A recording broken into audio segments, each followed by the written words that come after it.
Einstein, where'd you go now, boy?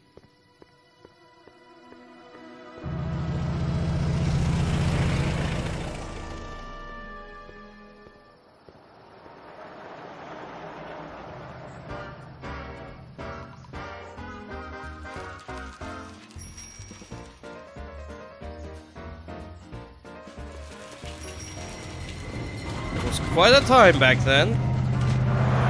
Of course, I wouldn't know. I wasn't born back then. But I've heard stories.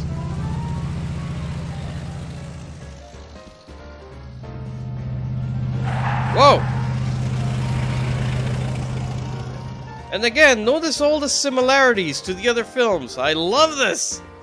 Ah, Telltale, you did it again. Young man! Excuse me, young man! Who, me? You're the only man in the street, and I'm looking for a man-in-the-street reaction. Naturally, you know about the explosion that destroyed this illegal gin establishment. I read about it, yeah. What's your opinion of Carl Sagan, the stranger who single-handedly did what the law has been unable to do for 10 long years, namely, rid Hill Valley of the scourge of liquor?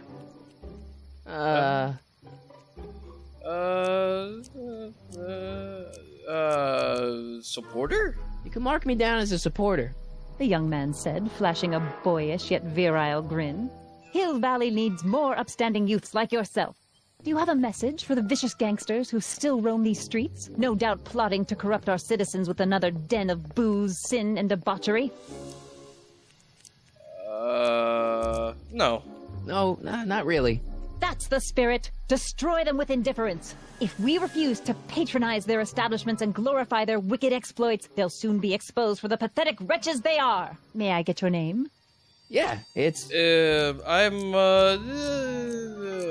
Michael Corleone. Michael Corleone. Thank you for sharing your candid opinions, Mr. Corleone. Edna Strickland, Hill Valley Herald. Oh my god! It's a creepy old lady! I know. I met you back. I mean, I'm familiar with your work. You read my column? How sweet! I know it's just an etiquette column, but I believe it'll lead to bigger and better... Oh! Einstein, no. Down, boy. Is this wretched creature yours? He assaulted me once before. What's got into you? Aggressive dogs must be kept on leash at all times. It's the law. Look it up. It's a fact! Doc. I gotta find Doc. And he's probably in the jail. Alright then. So if Doc's in... Oh, wow.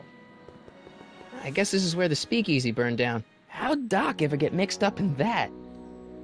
Well, he can find himself in trouble sometimes. Yesterday's soup. Alright. Wait, I can't... Oh, wait, I'm supposed to cross the street here. Never mind. Hello?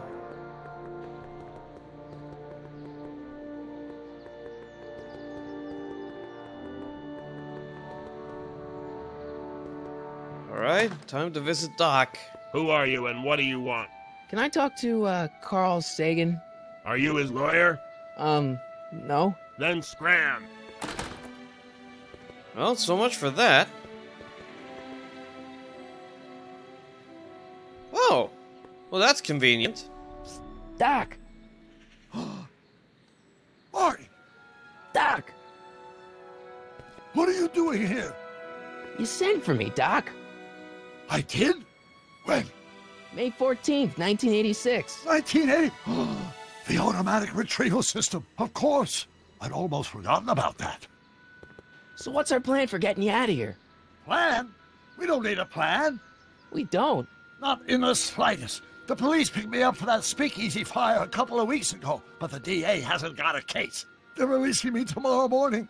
So basically, I traveled 50 years into the past to deliver your car? Sorry about that, but it's so wonderful to see you. We have a lot of catching up to do. Yeah, you might want to hold off on that, Doc. Great Scott! I'm going to be gunned down by gangsters on the steps of the courthouse. Why would they do that? Guess they didn't approve of my burning down their speakeasy. Very funny, Doc. Maybe now we should come up with a plan. A plan, right. But what? Let's see. Well, that's not gonna work. We could go back in time, but that's gonna cause all sorts of problems. I don't know if this might actually help. And I seriously doubt talking to the gangsters would do anything, but let's try that. Hey, maybe I could talk to the gangsters. Tell them they're about to shoot the wrong guy. I don't think the criminals of this era are going to be very receptive to a complete stranger telling them that their secret assassination plan is misguided, do you? Well, he does have a point. Why do we tell the authorities? Tell them what? That my friend from the future has proof that I'll be murdered tomorrow? They'd ship us both off to the loony bin. And trust me, you don't want to see the inside of a 1931 insane asylum. Okay. Why don't I take the DeLorean, go back in time before you were arrested, and stop you from getting caught in the first place? Don't even think about it.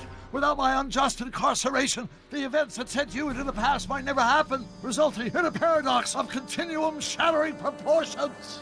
Jeez, Exactly. we've been back together for 5 minutes, Doc, and you're already talking about the end of the universe. I've missed that. Don't be ridiculous, Marty. I was only referring to the end of the universe as we know it. Yeah, of course. There we go, that's I what I was suppose I looking could just for. get some dynamite and break you out of jail. No, that's far too dangerous. Not just to me, but to random innocent people in the past. The repercussions could be... That's it!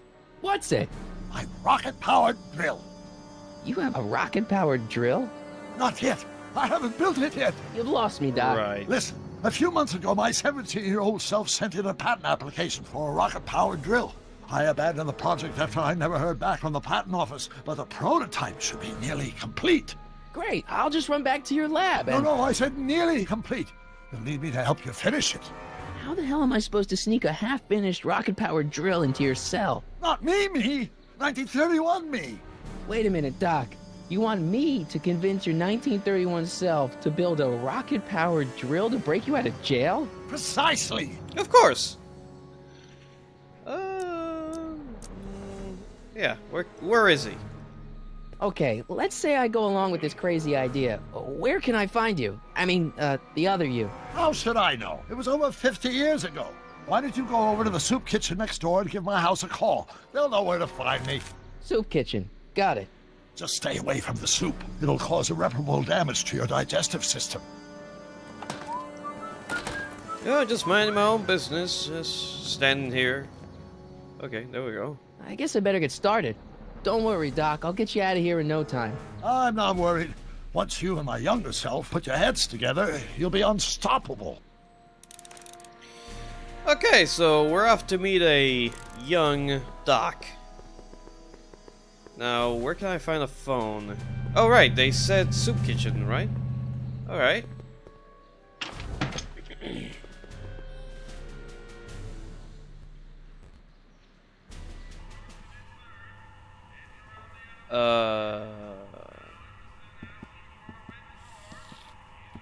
Well, this is cheerful.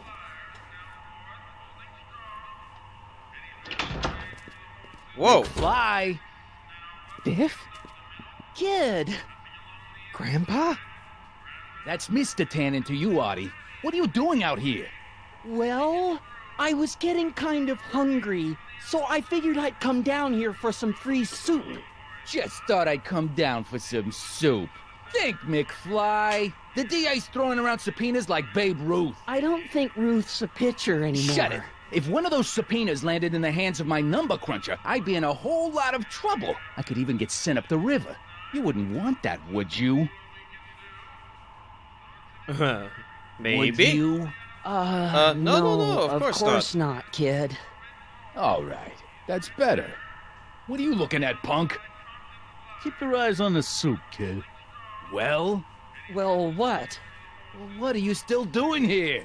Sorry, kid. I'll just run back to the safe house. You do that. And McFly, Yes? that hat's too flashy. You better let me hold on to it. You don't take another man's hat. Scram! You got it, boss. And don't come out until I give you the all clear. I swear, if even one of you mooks could add 2 plus 2 without your fingers, I'd dump that wimp into the lake. Hey! Anyway, I'm off to make myself irresistible. Don't let anyone burn down the shop while I'm gone. Okay, yeah, that wasn't suspicious at all. Okay, here's the phone.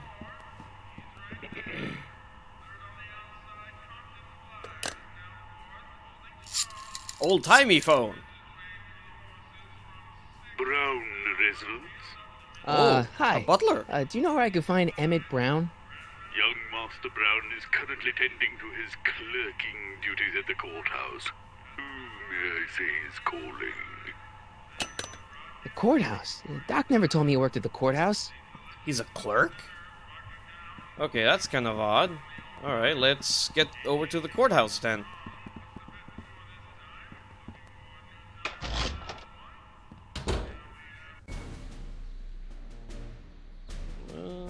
Across the street.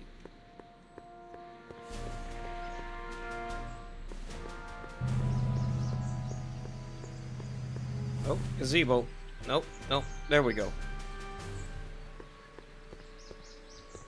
What's Aini doing?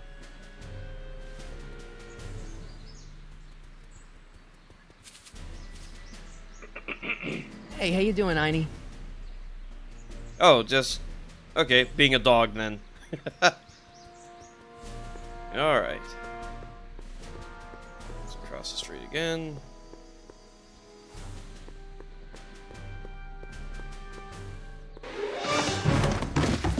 Don't touch those. These are very sensitive legal documents. Nobody is supposed to handle them but sworn officers of the court. Judge Brown says so. Doc?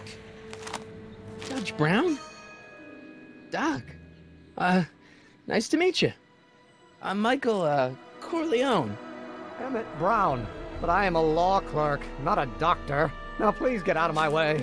I have important business to transact. Could he look more nerdish? Wait, come back. Dude! Hey! What am I missing here? Can't click. Come here. Come here! Listen, Emmett, you don't know me, but I'm your friend. I'm not big on friends. They get in the way of work. Wow, that got so... Twilight Sparkle. Okay.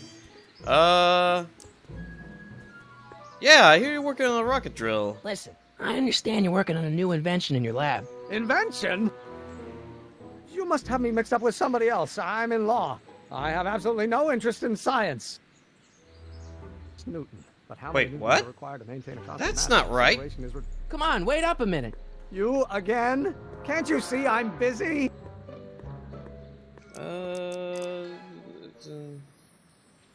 Yeah, I'll go with this. I'm a scientist too. See, I'm sort of in the science business myself. That's why I sought you out.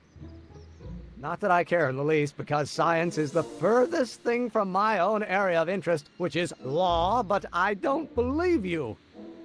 It's true. I'm a scientist.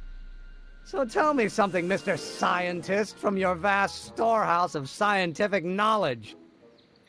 The leg bone's connected to the thigh bone? Amazing. That's a true statement. What? It's true, isn't it? Oh. So, Emmett, what time are you through with work? Depends. On weeknights, Pop sometimes keeps me in the office till 9. 9 at night? But today's Saturday. Right. So I probably won't get off before 10. Okay, that's... Okay. Okay, so you don't want your old man to know. That's fine. Listen, we all keep secrets. But I'm telling you, you can level with me about this science project of yours. I am not a scientist. Go ahead, ask me what E equals. What does E equal? I have absolutely no idea. See? I don't know where you got your information from about me, mister, but you're wrong, wrong, wrong. Wait a minute. He does know what E equals. Why you... Okay. Time for me to seek out Doc again. Well, not this Doc, but the other one. Run, Marty, run! Oh, there we go. Psst, Doc! Marty, have you found my younger self yet? Yeah, he's kind of a jerk. Oh, that too. Maybe I should start with that. Guess who I bumped into at the soup kitchen? Oh, there he goes, in the background. No! Don't worry, I didn't talk to him or change his future or anything. Good. I wish I could, though. This era's tannin is treating him like dirt. Don't worry. If history plays out as it's supposed to, he'll soon be out from under Kit Tannen's thumb and free to live out his life as a humble accountant with your grandma. What was her name again? Sylvia. Right, Sylvia. Alright. Younger self. Well, I met your younger self. Great. And I gotta say, you're kind of uptight.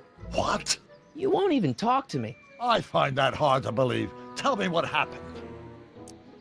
Well, yeah, he says he's not a scientist.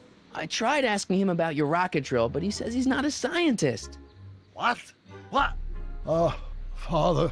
What's he got to do with this? In 1931, I was still deathly afraid of my father discovering the truth about my scientific predilections, so I carefully kept them under wraps, practicing science at odd hours, away from his prying eyes. That sucks. It sucked a lot.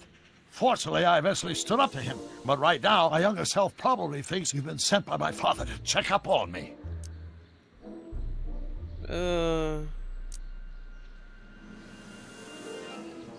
This is true. Why does your younger self mutter all the time? Muttering? Why would I be muttering? I never mutter unless... The Hill Valley Expo! The expo? Yes, the Expo. How could I have forgotten?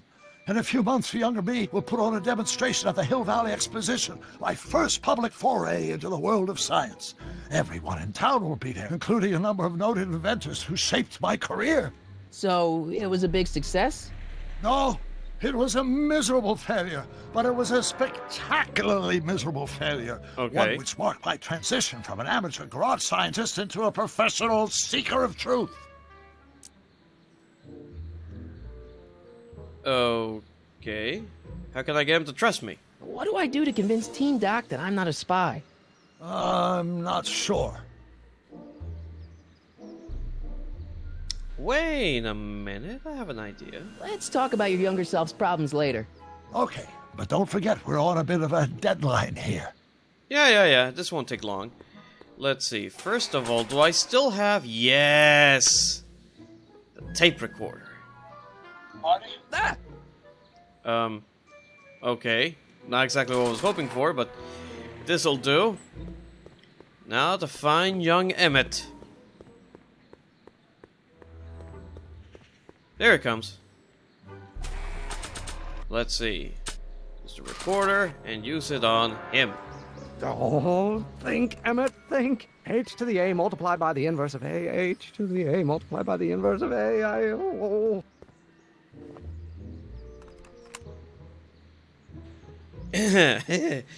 Yeah, hello.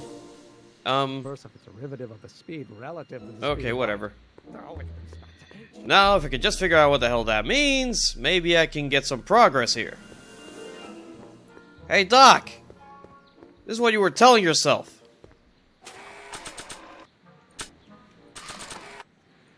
So, Doc, does this ring a bell? Don't think, Emmett, think.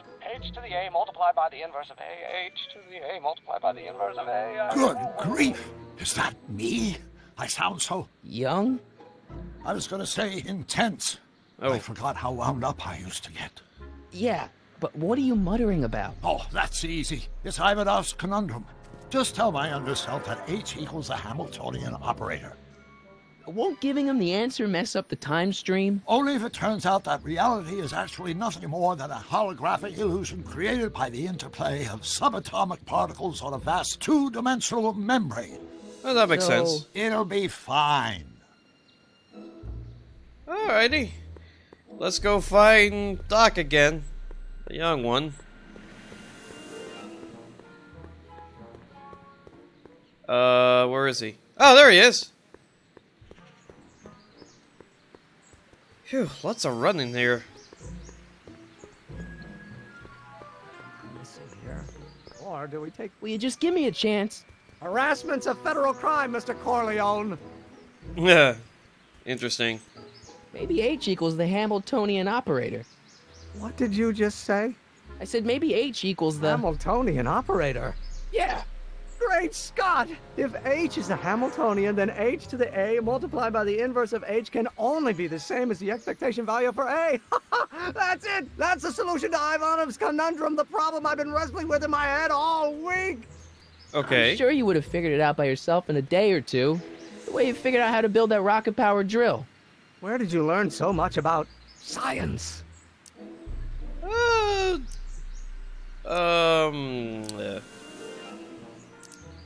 Yeah, let's go with this. This will probably affect the timeline less. Well, it's like this. You know about my rocket power drill? Then there can only be one explanation. Okay. What? You're from the patent office. I confess I didn't quite know what to expect when I sent the paperwork, but I never expected this. Welcome! I'm at your service. What can I do for you? Oh, I really, really need your rocket drill. Can I see your rocket-powered drill? Of course, of course. Naturally, it's just a scale model, but it's nearly operational. I can show it to you, say, first thing in the morning? Oh, I need tonight. Nah, that's no good. I need to see a full-size model.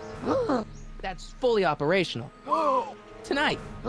Otherwise, we'll have to award the patent to a competing inventor, Dr. McCoy.